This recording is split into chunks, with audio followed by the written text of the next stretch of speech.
But one voice, measured, observant, and from a uniquely intimate vantage point, has provided a startlingly clear and unsentimental counter-narrative, that of Bill Wyman. The Stones' bassist from 1962 until his departure in 1993, Wyman was not just a foundational component of the band's sound. He was its diarist, its accountant, and its most patient witness. Through his memoirs, particularly Stone Alone and Rolling with the Stones, and various interviews over the years, Wyman has pieced together a portrait of Jagger that is less about the myth and more about the man. A portrait of dazzling talent, yes, but also of profound insecurity, calculated control, and a loneliness that echoes behind the bluster. To understand Wyman's revelations is to first understand his perspective. He was, by his own admission, an outsider within the inner circle. Several years older than Jagger, Keith Richards, and Brian Jones, he was a working-class Londoner with a steady job and a more reserved, pragmatic disposition. While the others were living a chaotic, bohemian existence, Wyman was the one who, in the early days, kept the financial records in a meticulous ledger. He was the observer on the wall, watching the tornado of creativity and ego from a place of relative calm. This detachment lends his account a credibility that a more emotionally entangled narrator might lack. Wyman's earliest recollections of Jagger paint a picture of a very different young man from the global icon he would become. He describes a shy, ambitious London School of Economics student, passionate about American blues and R&B with a raw, unpolished energy. In the cramped flats and smoky clubs of early 1960s London, a genuine camaraderie existed. They were a gang, united against a world that didn't yet understand their music or their mission.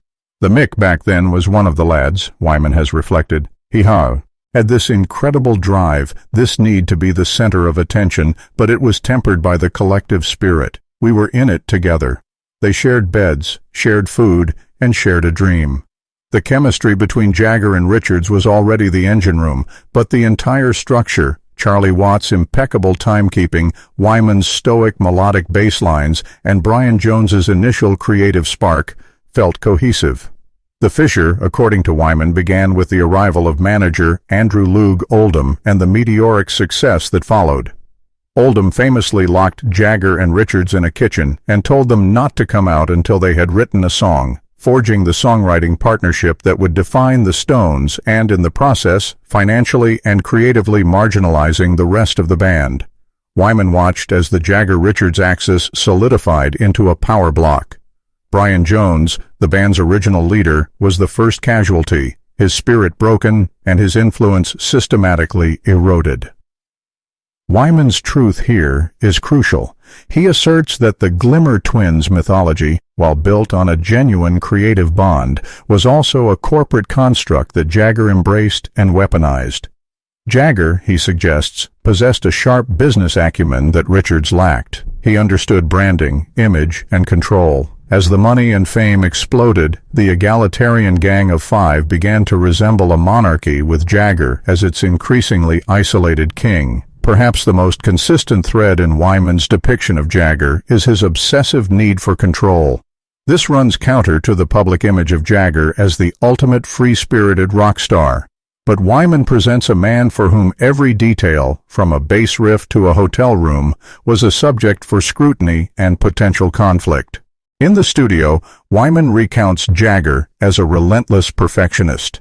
While Keith Richards was the intuitive, groove-oriented architect of the Stones' sound, Jagger was the editor, the critic, the one who would dissect a performance until it met his exacting standards. He could be incredibly dismissive, Wyman has said. He'd listen to a take and just say, "No, that's not it," without ever really explaining what it was. It could be demoralizing. This extended to Wyman's own bass lines. While his minimalist melodic style became a hallmark of classics like Jumpin' Jack Flash and Paint It Black, Wyman has hinted that his contributions were often taken for granted, his creative suggestions frequently overruled by Jagger's singular vision. This control extended far beyond the music. Wyman, the band's unofficial archivist, famously kept every ticket stub, setlist, and receipt. Yet he describes Jagger as the band's central nervous system, the one who wanted to have a say in everything. tour schedules, promotional materials, even the minutiae of their personal lives. He portrays Jagger as a master of the backhanded compliment and strategic silence, using emotional withholding as a tool of management. He wasn't a shouter or a screamer. He was a sniper whose criticism was precise and whose praise was rationed. Beneath the controller, Wyman detects a man walled off by profound insecurity and emotional inaccessibility, the flamboyant stage persona, the swagger, the notorious womanizing.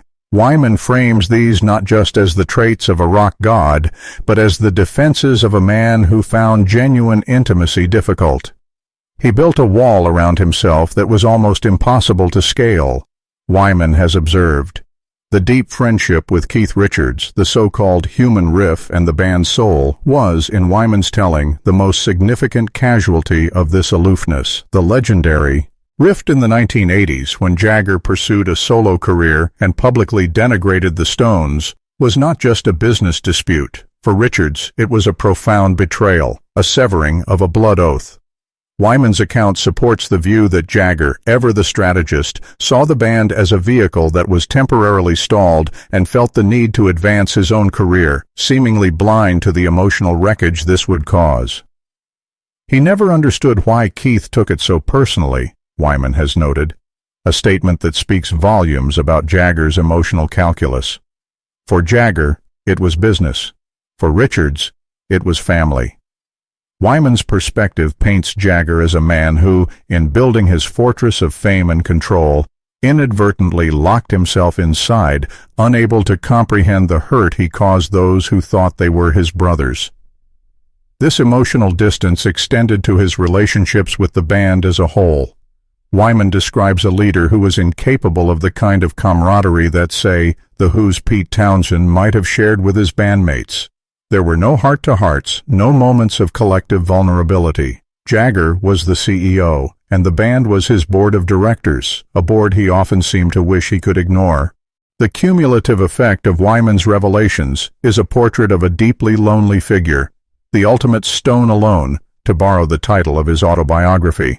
He describes Jagger in later years as a man surrounded by sycophants and employees, but with few, if any, true peers who would tell him the unvarnished truth. The very control he exerted created the vacuum around him. Wyman's own departure from the band in 1993 was, in many ways, the ultimate verdict on this dynamic. He didn't leave in a blaze of glory or a storm of acrimony, but with a quiet, resolute exhaustion. He was tired of the touring, tired of the internal politics, and, implicitly, tired of navigating the complex gravitational pull of Jagger's ego. His departure was a simple statement. The price of admission to Mick Jagger's world was no longer worth paying. It is essential to state that Wyman's account is not one of pure vitriol. There is a persistent, if weary, acknowledgement of Jagger's genius. He never denies the magnetic power, the incredible work ethic, or the sharp intelligence that built the Rolling Stones into the greatest rock and roll band in the world. Wyman's truth is not about tearing down the icon, but about complicating him, about insisting that the man on the stage is also a man with profound flaws and vulnerabilities. He reveals the immense personal cost of building and maintaining the entity that is Mick Jagger. The strut is also a shield. The famous lips, so often curled in mockery or command, rarely in Wyman's telling, part in a genuinely unguarded smile of friendship. The pout is the mask for a man who, for all his conquests and command, remains at his core isolated. In the final analysis, Bill Wyman's testimony provides the essential shadow to the blinding light of Jagger's public image. He gives us the man in the rehearsal room, frustrated and critical, not the god in the Stadium. He shows us the calculating businessman, not just the freewheeling performer. And most poignantly, he reveals the lonely king in his castle, a figure who achieved everything he ever wanted, only to find that the very traits that got him there made it impossible to truly share it with anyone. It is a truth that is far more fascinating and ultimately more human than the myth could ever be.